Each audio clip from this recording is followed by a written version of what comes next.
क्लेशनाशाय गोविंदाय नमो नमः। सच्चिदानंद रूपाय विश्वोत्पत्त्यादि हेतवे तापत्रय विनाशाय श्री कृष्णाय वयं नमः।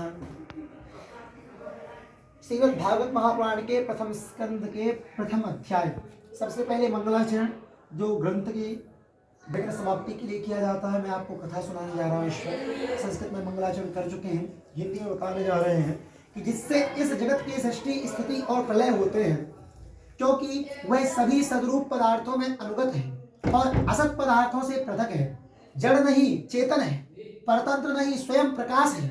जो ब्रह्मा अथवा हिरण्यगर्भ नहीं, प्रत्युत उन्हें अपने संकल्प से ही जिसने उस वेद ज्ञान का दान किया है, जिसके संबंध में बड़े बड़े विद्वान भी मोहित हो जाते हैं।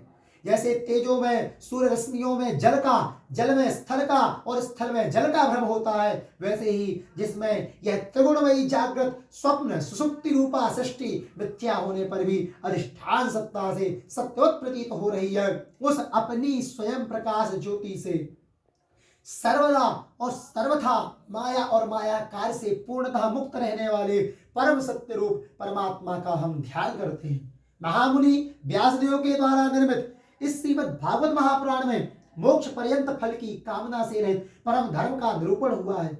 इसमें शुद्धांतकरण सत्पुरुषों के जानने योग्य उस वास्तविक वस्तु परमात्मा का निरूपण हुआ है, जो तीनों तापों का जड़ से नाश करने वाली और परम कल्याण देने वाली है। अब और किसी साधन या शास्त्र से क्या प्रयोजन? जिस समय भी सुकृति पुरुष इसके श्रवण की इच्छा करते हैं, ईश्वर उसी समय अविलंब उनके हृदय में आकर बंदी बन जाता है। रस के मर्मज्ञ भक्तजन, यह श्रीमद् भागवत वेद रूप कल्प वृक्ष का पका हुआ फल है। श्री सुखदेव रूप तोते के मुख का संबंध हो जाने से यह परमानंदमयी सुधा से परिपूर्ण हो गया है। इस फल में छिलका, गुठली आदि त्याज्य अंश तनिक भी नहीं है।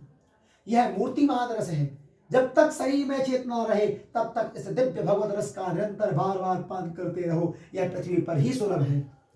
एक बार भगवान विष्णु एवं देवताओं के परम पुण्यमय क्षेत्र नैमिषारण्य में शौनकादि ऋषियों ने भगवत प्राप्ति की इच्छा से सहस्त्र वर्षों में पूरे होने वाले एक महान यज्ञ का अनुष्ठान किया। एक दिन उन लोगों ने प्रातः काल अग्निहोत्र आदि नित्य कृत्यों से निवृत्त होकर सूत जी का पूजन किया और उन्हें ऊंचे आसन पर बैठाकर बड़े आदर से यह प्रश्न किया। ऋषियों ने कहा, सूत जी आप निष्पाप हैं। आपने समस्त इतिहास पुराण और धर्मशास्त्रों का विधिपूर्वक अध्ययन किया है तथा उनकी भली भांति व्याख्या भी की है। वेद वेत्ताओं में श्रेष्ठ भगवान बादरायण ने एवं भगवान के सगुण निर्गुण रूप को जानने वाले दूसरे मुनियों ने जो कुछ जाना है, उन्हें जिन विषयों का ज्ञान है, वह सब आप वास्तविक रूप में जानते हैं। आपका हृदय बड़ा ही सरल और शुद्ध है, इसी से आप उनकी कृपा और अनुग्रह के पात्र हुए हैं।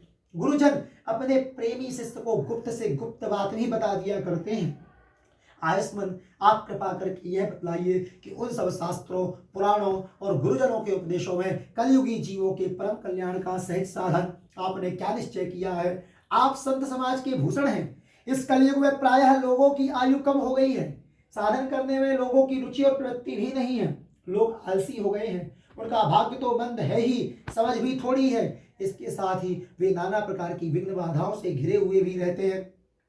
शास्त्र भी बहुत से हैं, परंतु उनमें एक निश्चित साधन का नहीं, अनेक प्रकार के कर्मों का वर्णन है। साथ ही वे इतने बड़े हैं कि उनका एक अंश सुनना भी कठिन है। आप परोपकारी हैं। अपनी बुद्धि से उनका सार निकालकर प्राणियों के परम कल्याण के लिए हम श्रद्धालुओं को सुनाइए, जिससे हमारे अंतःकरण की शुद्धि प्राप्त हो। प्यारे सूत जी, आपका कल्याण हो। आप तो जानते ही हैं कि यदुवंशियों के रक्षक भक्त वत्सल भगवान श्री कृष्ण वसुदेव की धर्म पत्नी देवकी के गर्भ से क्या करने की इच्छा से अवतीर्ण हुए थे, हम उसे सुनना चाहते हैं। आप कृपा करके हमारे लिए उसका वर्णन कीजिए, क्योंकि भगवान का अवतार जीवों के परम कल्याण और उनकी भगवत प्रेममयी समृद्धि के लिए ही होता है। यह जीव जन्म मृत्यु के घोर चक्र में पड़ा हुआ है। इस स्थिति में भी यदि वह कभी भगवान के मंगलमय नाम को उच्चारण कर ले तो उसी क्षण उससे मुक्त हो जाए, क्योंकि स्वयं भय भी भगवान से डरता है। सूत जी, परम विरक्त और परम शांत मुनिजन भगवान के इसी चरणों की शरण में ही रहते हैं। अतएव उनके स्पर्श मात्र से संसार के जीव तुरंत पवित्र हो जाते हैं। इधर गंगा जी के जल का बहुत दिनों तक सेवन किया जाए तब कहीं पवित्रता प्राप्त होती है। ऐसे पुण्यात्मा भक्त जिनकी लीलाओं का गान करते रहते हैं, उन भगवान का कलिवलहारी पवित्र यश भला आत्मशुद्धि की इच्छा वाला ऐसा कौन मनुष्य होगा जो श्रवण ना करे। वे लीला से ही अवतार धारण करते हैं। नारद आदि महात्माओं ने उनके उदार कर्मों का गान किया है। हम श्रद्धालुओं के प्रति आप उनका वर्णन कीजिए। बुद्धिमान सूत जी सर्व समर्थ प्रभु अपनी योग माया से स्वच्छंद लीला करते हैं। आप उन श्री हरि की मंगलमयी अवतार कथाओं का अब वर्णन कीजिए। पुण्य कीर्ति भगवान की लीला सुनने से हमें कभी भी तृप्ति नहीं हो सकती, क्योंकि रसज्ञ श्रोताओं को पद पद पर भगवान की लीलाओं में नए नए रस का अनुभव होता है।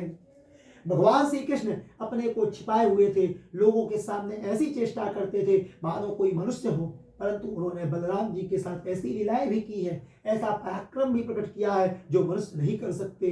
कलयुग को आया जानकर इस वैष्णव क्षेत्र में हम दीर्घकालीन सत्य का संकल्प करके बैठे हैं। श्री हरि की कथा सुनने के लिए हमें अवकाश प्राप्त है। यह कलयुग अंतःकरण की पवित्रता और शक्ति का नाश करने वाला है, इससे पार पाना कठिन है। जैसे समुद्र से पार जाने वाले को कर्णधार मिल जाए, उसी प्रकार इससे पार पाने की इच्छा रखने वाले हम लोगों से ब्रह्मा ने आपको मिलाया है।